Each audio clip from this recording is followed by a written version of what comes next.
কে আসছে আসছে আসছে সেই পর্বটি কিন্তু এখনো চলছে। তারপরে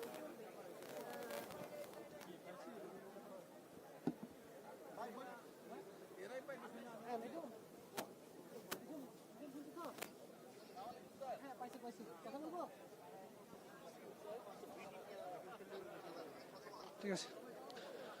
আমরা দেখতে পাচ্ছি বিএনপি চেয়ারপারসন বেগম খালেদা জিয়া সেনাকুঞ্জে এসে কিছুক্ষণ আগেই পৌঁছেছেন।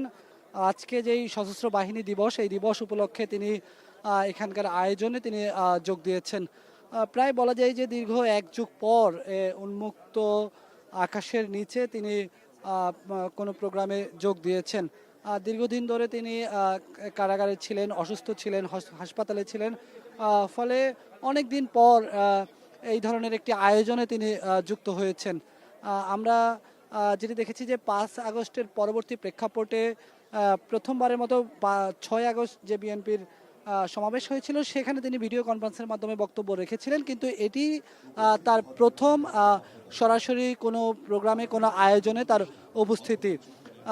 এর আগে প্রায় 12 বছর আগে তিনি এই সশস্ত্র বাহিনী দিবসের প্রোগ্রামে তিনি যোগ দিয়েছেন।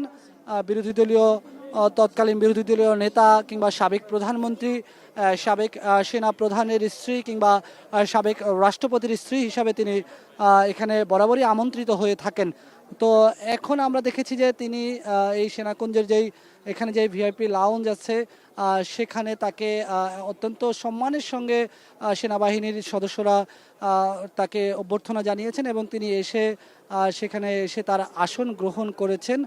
আমরা যতদূর বুঝতে পারছি বা জেনেছি যে আজকের আয়োজনে তিনি হয়তো কোনো ধরনের বক্তব্য দিবেন না, তিনি এখানে আমন্ত্রিত অতিথি হিসাবেই উপস্থিত থাকবেন এবং পুরো আয়োজনটি তিনি হয়তো দেখবেন। কিছুক্ষণের মধ্যেই এখানে অন্তর্বর্তী সরকারের প্রধান উপদেষ্টা ডক্টর মোহাম্মদ ইউনূস তিনি এসে উপস্থিত হবেন। ও তিনি এসে উপস্থিত হওয়ার পর এখানে তিনি বক্তব্য দিবেন।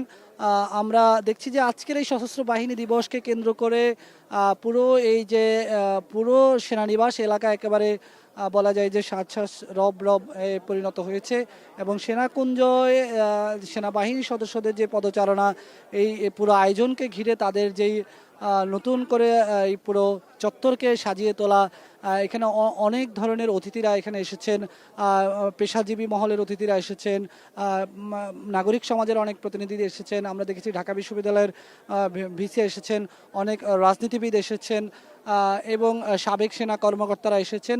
দেশের অনেক গণ্যমান্য ব্যক্তিবর্গই কিন্তু এই অনুষ্ঠানে এসে এরই মধ্যে যোগ দিয়েছেন। তবে আজকের এই অনুষ্ঠানের অন্যতম বিশেষ আকর্ষণই কিন্তু বলা যায় যে বিএনপি চেয়ারপারসন বেগম খালেদা জিয়া তিনি এসে এই অনুষ্ঠানে যোগ দিয়েছেন এবং আমরা যেটি বলতে পারি যে আসলে প্রায় 12 বছর পর এই ধরনের একটি আয়োজনে তিনি উন্মুক্ত আকাশের নিচে উন্মুক্ত বাতাসে তিনি কিন্তু এসে এই ধরনের একটি আয়োজনে তিনি যোগ দিয়েছেন। তো স্বাভাবিকভাবেই এই পুরো আয়োজনের মূল আগ্রহের কেন্দ্রবিন্দু কিন্তু বলা যায় যে বেগম জিয়া হয়েছেন।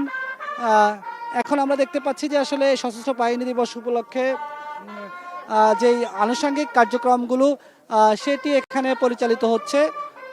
তো মূল যে আয়োজনটি সেটি এখনই শুরু হবে।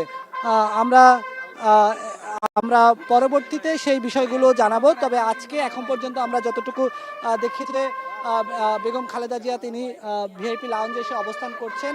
তাকে ঘিরে দলের নেতাকর্মীরা যেমন আছেন, সেনা কর্মকর্তারাও তাকে অভ্যর্থনা জানিয়েছেন। পাশাপাশি এখানে অনেক বিএনপির স্থায়ী কমিটির অনেক সদস্যদেরকে আমরা দেখেছি, অন্যান্য রাজনৈতিক দলের নেতারাও এসছেন। আমরা এখানে আজকে সারাদিনই রয়েছি, সর্বশেষ সেখানে কি খবরাখবর সেটি জানিয়ে দেওয়ার চেষ্টা করবো। এই ছিল আমার কাছে এখনকার মতো।